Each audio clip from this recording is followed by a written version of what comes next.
So what we're doing is we're going out to meet future farmers of America.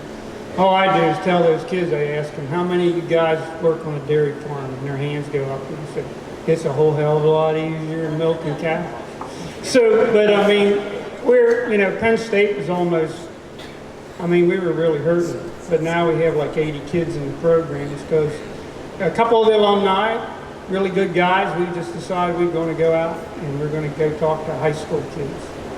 And so we recruited high school kids. Now, Penn State's got, I think, 60 in the first year, on the 4-year, and the 2 years. So, but it's a great profession. I tell them all the time, man, it's unbelievable. You'll never get bored.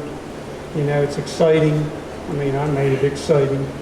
And, when you're almost getting fired every other day, it's pretty exciting.